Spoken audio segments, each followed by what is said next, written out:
everyone, welcome back. My name is Jen. I'm Donna. And I'm Becky. And we're Criminally Curious. Stay tuned to find out what a murder of a captain has to do with the game Clue by the Parker brothers.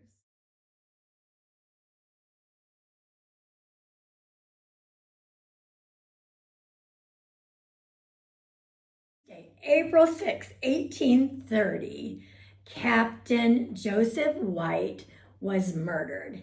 He was found the next morning by a relative named Benjamin White, who worked for the family. He had gotten up early to go get his chores done, and it was extremely cold in the house for some reason. So he went looking around, and there was a window open in a room that no one ever used.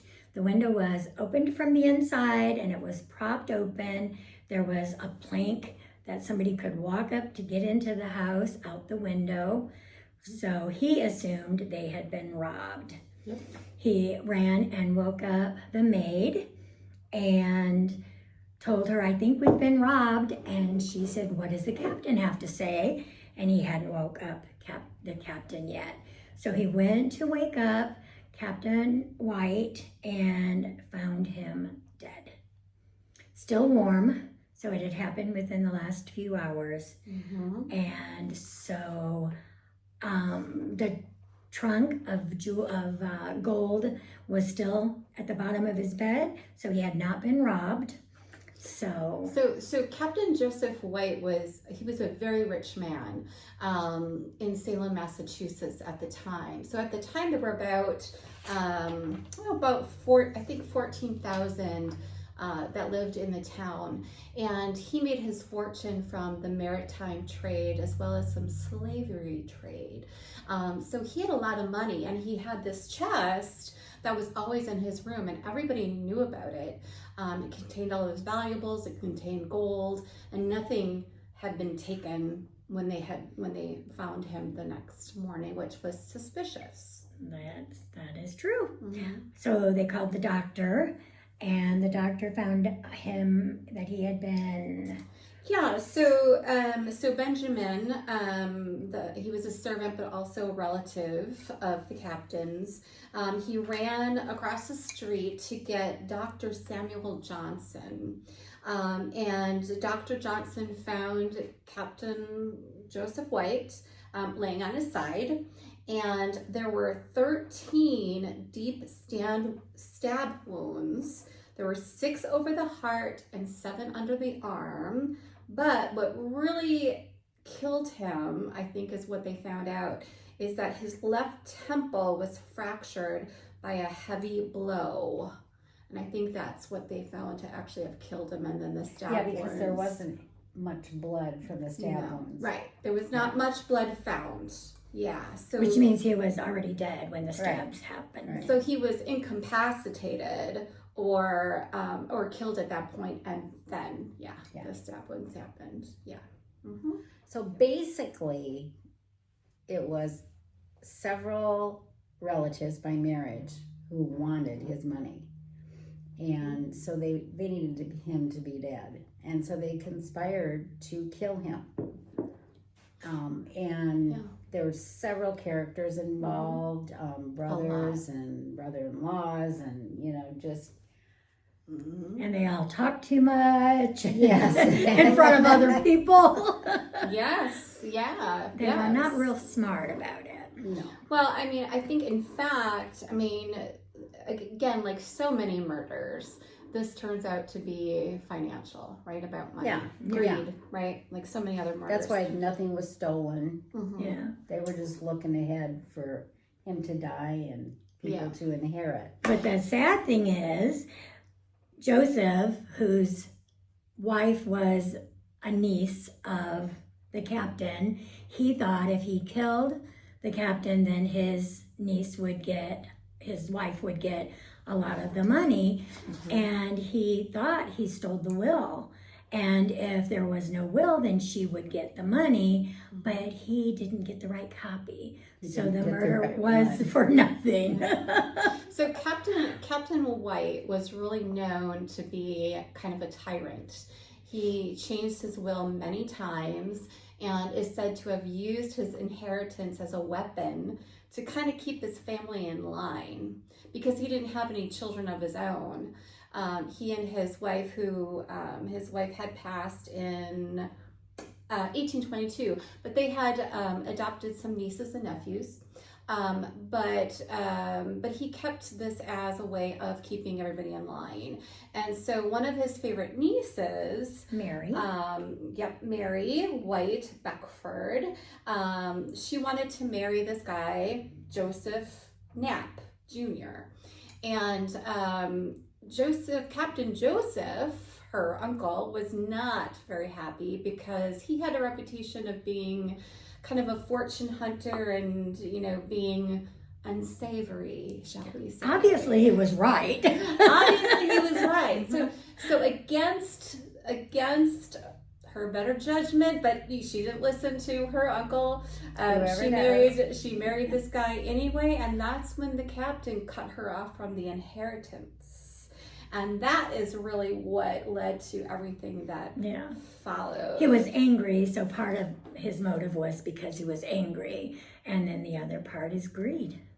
Yeah, so the captain, he found out that Captain Joseph White had written a check for his mother-in-law. I think it was his mother-in-law. Yeah.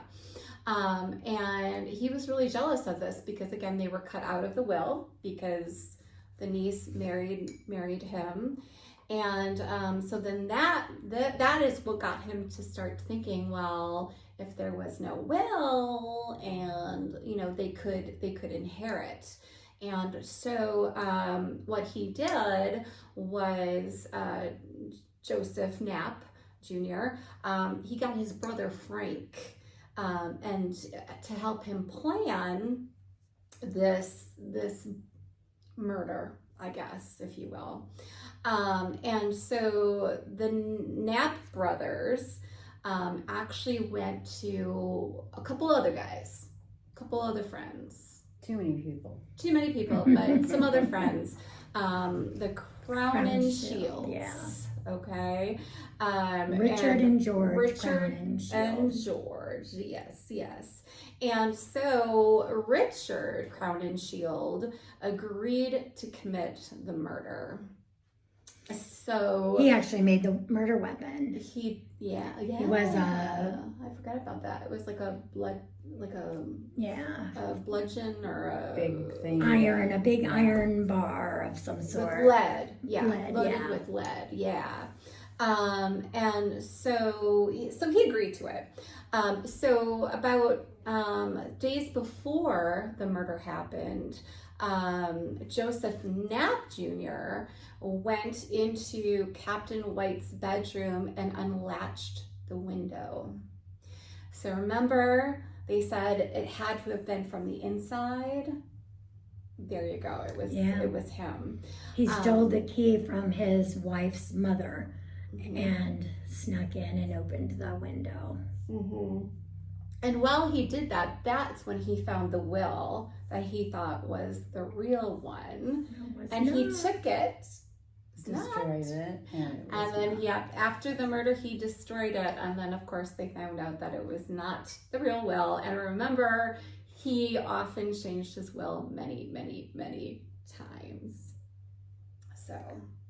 So I thought that was really interesting. So when he was murdered, they really should have stolen some of that treasure chest stuff, because otherwise, then they would have thought it was, a robbery. Yeah, it would have been more. Yeah, it would have thrown them off for a while. Plus, they would have had money because they ended up with nothing. That's true. That's very true. The Crowninshields did it for $1,000, and I think they only got 500 of it. Yeah. So. Yes. So they were basically paid to hire hit. You would call nowadays, right? Yeah.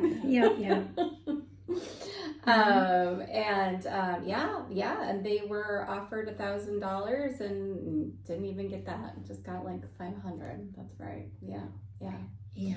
So through the trial and everything, they did find out that that the night of the murder, Richard Crowninshield met with the Knapp brothers outside of the mansion. And the Knapp brothers stayed outside while Richard Crowninshield entered the mansion through the unlatched window that we had talked about, and committed the murder. So like I had mentioned before, they found out that Captain White was hit overhead with this lead encased like bludgeon, like we had talked about, and then stabbed him repeatedly in the heart. Yeah. With like a long knife or a dirk, they called it as well. So that's what happened. And then after he murdered the captain, he came out of the mansion, and the Knapp brothers helped him escape during the night. And then, of course, the next day, April 7th, he was found by Benjamin, by the servant, and long distant relation. Yeah. But yeah, it would have thrown him off if they would have stole something, or threw him off the scent on the trail. But I guess they just didn't think of that. Maybe. And they had too many people involved. Too many people involved. Talking at the bar in front of people, and but even though Richard was the murderer, he also apparently had a heart, because when he knew he was going to be going down for murder, he found out there was a loophole. If there was his brother and his friends were going to go down for conspiracy, even though he was the one that murdered him. But if there was no murderer, they couldn't go down for conspiracy. Mm-hmm. So while he was in jail, he took 2 silk scarves and hung himself, thinking that he was going to save his brother and his friends. But that didn't happen either. No, because it could have. I mean, it was kind of a smart gamble on his part, because there was that did create a legal obstacle for the prosecution at the time, because accessories to crimes, in this case it would have been the other 3, right? Mm-hmm. Besides, could not be tried if the principal was not the principal criminal, or had not been tried. He had to be tried. He had to be convicted. He had to be convicted, and he was not. He did that instead in hopes of saving, and it did not work out that way, because Stephen White wasn't going to let it. Yeah, he was determined that they were going to serve time. Now, Steve White, explain to them who Steve White is. So he is the one that inherited everything. He was the one that was in the will that was going to inherit everything. Mm-hmm. He was a nephew, right? Yes, nephew. And I think he was also a lawyer as well. But don't quote me on that. Yeah. But yes, he was. He was on the committee that found. Yes. Found evidence and such. I don't know if he was a lawyer or just an investigator kind of a person. Oh, it was his adopted son, Stephen White. Oh, okay. Adopted son. So he was the one that inherited everything. Yes. But he was not going to let them get away with it. So he kept pushing. Yes. But the brother, George, though, did get off, because he wasn't one of the ones waiting outside during the murder. He didn't open the window, so he did get off. He didn't have to serve any time. He was acquitted, and get this, he was acquitted on the testimony of prostitutes that he was with. Oh yeah, he was with. That night. That worked out well for him. So it worked out well for him. It really worked out for good old George Crowninshield. Right. Yes. And Joseph had made a deal that he would testify against his brother so that he wouldn't have to go to jail. But when it came down to it, he was unable to testify against his brother. He froze on the witness stand, so. Well, and the other reason for that was his initial confession was given to a priest. And because it wasn't the state, that confession didn't really hold up.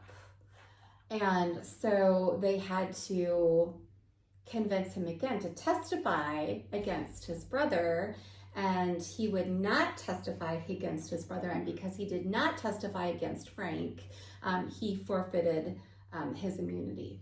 Yeah. And so that's why Frank at 20 and Joseph at 26. Yeah, so they all had separate trials. They were not all tried together. They all had all four of them had separate trials. Yeah. Well, except for Richard. Oh, Well, Richard died, so Yeah. he didn't get tried. Well, yeah. and George got off. He did have a trial. Yeah. Yes, And George did have a trial, but he was acquitted. And then the other two, they were eventually hanged. Yes. Correct. Yeah. Yes. After their Yeah. But I thought it was really interesting that he did give his confession to a priest, and wasn't official. and it wasn't official because it wasn't to the state, and so He lost his immunity. he lost his immunity that way. Yeah. But he could have had it had he testified. Yes. Yes. But yes, they said he had just kind of testified. froze on the stand. They didn't know if it was because he didn't want to testify against his brother or he was just overwhelmed but he did not talk. Mhm. And so then he Yeah. broke his deal because he didn't talk.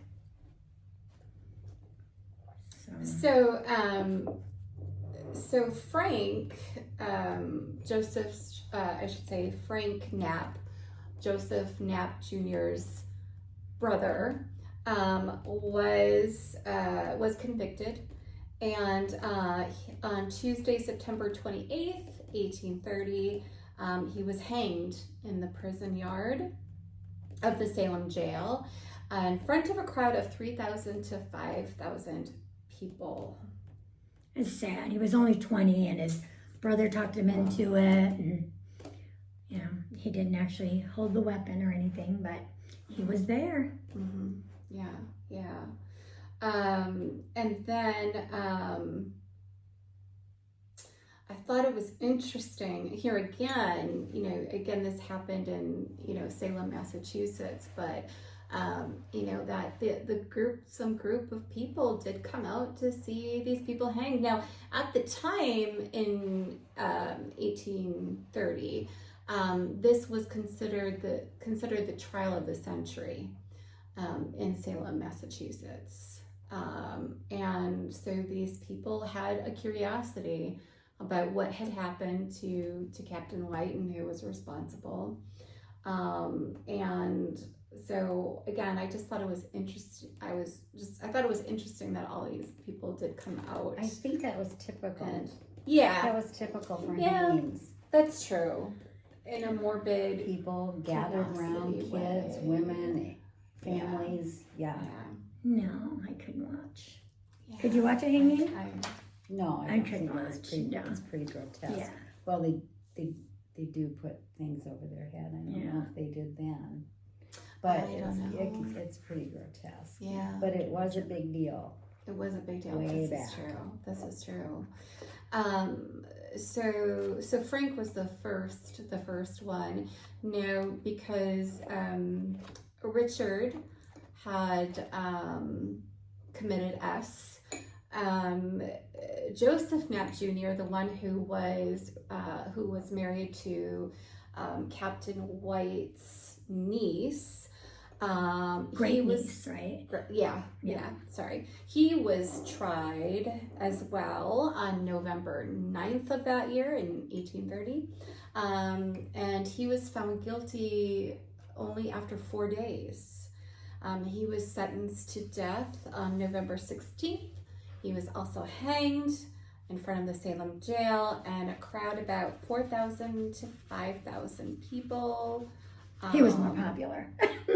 Yeah. I'm sorry. He was sentenced to death on November 16th, and then on December 31st, he was hanged in front of 4,000 and 5,000 people. What do you want to do for New Year's Eve? Well, let's go watch a hanging. Let's go watch a hanging. Sounds like a exciting way to ring in the new year.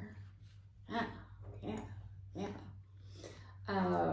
And so that's what happened to her husband, Joseph Knapp Jr.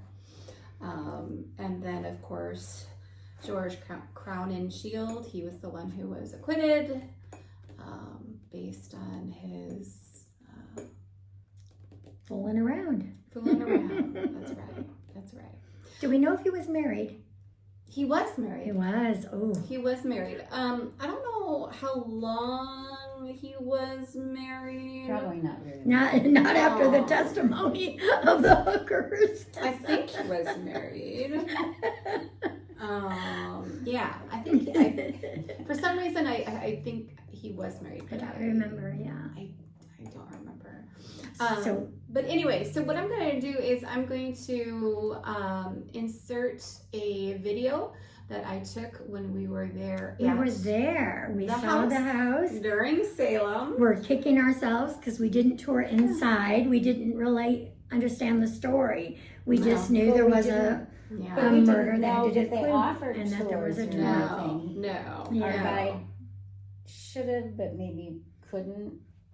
He did actually. Yeah, he did say we could tour inside. So I don't remember that. So. Yeah, so we actually found out about this house on our witch tour that we took when we were in Salem. We had talked about it in some previous videos that we had done in Salem.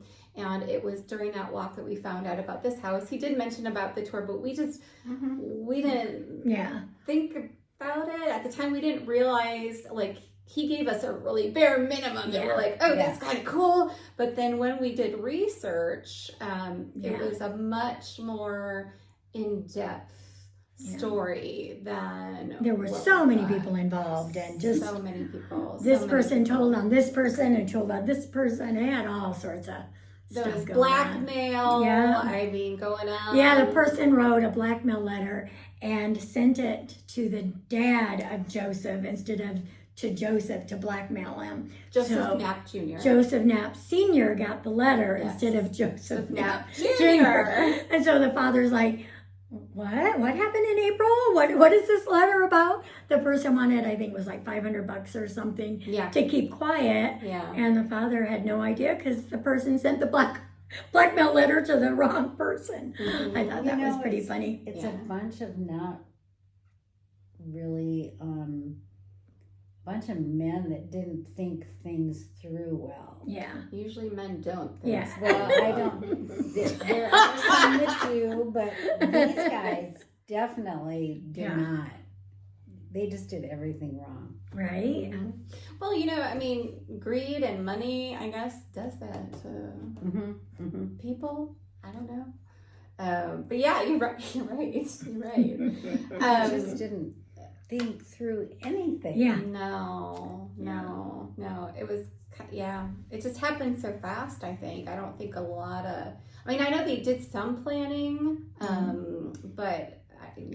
In a bar in front of other people who then later. Who overheard and testified against them.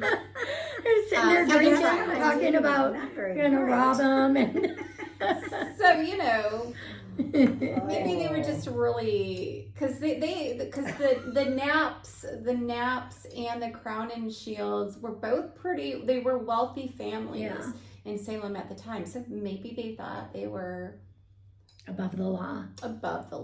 They had money. They'd get away with it. And why would you say you'll do a murder for $1,000 if you have money? Yeah. It was stupid. That must have been one of the kids that didn't have the money yet. Yeah. Could be. Yeah, sure. So we did find this story during our witch walk in Salem. Yeah. Now the house is known as Gardner Pingree House, which is on 128 Essex Street,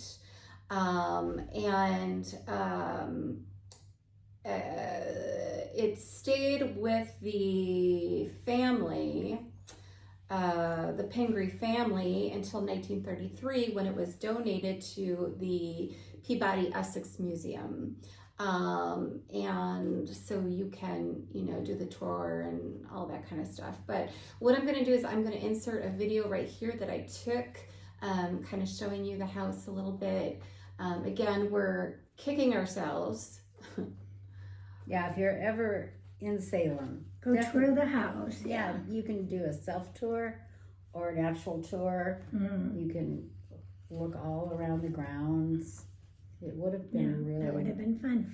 to do, but we didn't. Yeah. I didn't know Parker Brothers was from Salem, that the company was in Salem. Don't give it away yet. Oh. Okay guys, here we are at the Gardner Pingree house. We are in Salem, Massachusetts, of course. Now, this house is also called the Clue House, and there's a murder that happened here. And on the second floor, these last two windows here is where the murder happened. And this building still stands today.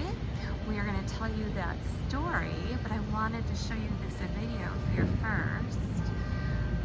And it's just amazing. It's a beautiful structure. And of course, it was a murder that was based on money, greed, power, of course, right? But those last two windows on the left-hand side, that's where the murder happened. And we're going to tell you about that murder. But this is also called the Clue House. The murder actually inspired the game Clue. Of course, Mrs. White in the kitchen with the candlestick. This is the house that inspired that. It also inspired Edgar Allan Poe's poem, The Telltale Heart. So I thought that was a very, very interesting.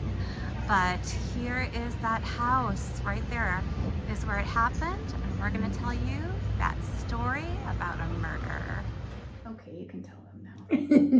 I didn't know that Parker Brothers originated in Salem, and then this murder was inspiration for the game Clue. The only thing I see that has in common is Mrs. White would have been Mary White, and then her was his niece, and then her daughter was also Mary White the second or junior or whatever they call girls with the same name. Was married to Joseph, who plotted the murder. Also, they were all family members. Yeah. That's part of what the Clue game. Yeah. And also he used two weapons, which when you play the game Clue, you can only pick one. So that doesn't work, but so he first bludgeoned Yes. him, and when that didn't work, then he stabbed him. And To make sure gone. So in the bedroom. So there's a lot of, it lends itself to the Clue game. Yeah. It was Mrs. White with the rope in the kitchen, or kind of thing. Was in the bedroom. In the bedroom. In this case it happened in the bedroom. But the Parker, I just also wanted to mention that the Parker brothers had their company in Salem, Massachusetts, and they actually lived, they had grown up in Salem. The founders of the Parker brothers, I forget their names, but they lived there. So this house is often known as the Clue House. So you may run across that as well. That was something that we didn't know, that we were like, ooh, when our guide love the game Clue. When our guide told us that. So again, if you're ever in Salem, go through the house, take the tour. Yeah. Do what we didn't do. Yeah, we'd highly recommend that. Besides Clue, they say that this murder also influenced the writer Edgar Allan Poe and his story of the Telltale Heart, as well as writings of Nathaniel Hawthorne, who is obviously a very famous resident of Salem, an author. And so there have been some literary works and games, and there's been some influence here from this murder of the century, the trial of the century in Salem, Massachusetts from 1830. So that was very interesting, and I don't think outside of Salem I had never heard of this story before. So I don't know if you guys out there have heard this story before. Let us know in the comments below if you have. I'd be curious. But yeah, I had no idea about the history of this. It was kind of a fun side story we learned among all the witch things in Salem to have a little side story there. That was fun. Yeah, it was a lot of fun. But again, there's a lot of, we gave you the real short version, condensed version. Like we have mentioned, there's a lot of players involved, a lot of blackmail, people overhearing things, testifying at the trials. That would be like a whole completely other video, but we wanted to just kind of give you the basics of what had happened, with the murder and why this house is famous, and so we just wanted to kind of keep it short and not get into too much detail. But too many Josephs. There were too many Marys, too many Josephs. It's kind of like your Jennifer and Jason of the 70s, or whatever. But I also wanted to give a huge shout out to our friend Terry, who subscribes to our channel as well. Thank you, Terry, if you are watching. Thank you for supporting us. And she went above and beyond, and she found some actual newspaper articles that helped us with our research on this case. So shout out to Terry. Hey, if you're watching, we greatly appreciate how much time and effort you put into finding those articles for us for this video. So thank you. All right. So any closing thoughts that we have before we go? Want to tell them what's coming up in the future? Oh yes, we could tell you what's coming up in the future. So unfortunately, we're out of spooky season. We're going into November, but that is okay because we are going to go back out on the road. We are going to be covering some more local cases for you coming up, and going on location, shooting videos of the places, talking about these local murder cases that you may not have heard of, and we're very excited about being able to do that again. We took a short break from that, and we're excited to get back to more of the local stories that are unsolved, and bringing those cases to you. So we're excited about that. I've lived in Elkhart most of my life, and I didn't realize how many unsolved Elkhart murders there are until we started this channel and started doing some research. So we're gonna show some of the Elkhart. Yes. So we do have quite a few videos coming up as weather will allow us to cover and go on location. I want to give a shout out to all of our viewers. Thank you so much for subscribing to our channel, because officially we can go live now. Yay. So keep a lookout, because we will be going live from these sites. So we will be streaming live on location. So make sure you keep an eye out for that. Also, we hit 65 subscribers. Yay. So thank you so much for subscribing to our small little channel. We really don't know what we're doing, but thank you so much for subscribing to our little channel. So shout out to all of you 65 subscribers. We really appreciate your support. So as always, make sure you like, comment, subscribe, share our little videos. We would greatly appreciate it. Comment. We appreciate all comments as well. And yeah, this has been fun. Yeah. This has been fun. And we are Criminally Curious. Stay tuned for our next video coming soon. Bye. Bye-bye. See ya. Bye.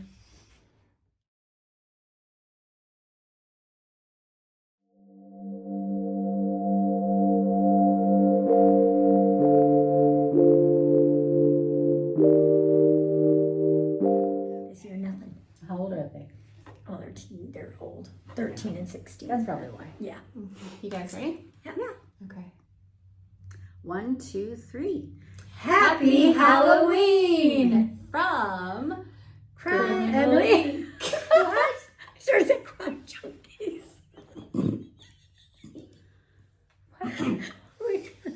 Okay, let's do that again. Take two. Take two.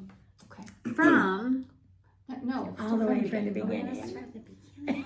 Because I'm not It's a good easier. editor. I'm not a Okay. good editor yet. Okay. You don't need to edit. Just leave it. Just let it fly. Just let it go. Ready? Happy Halloween from Criminally Curious. Trick or treat. Yeah.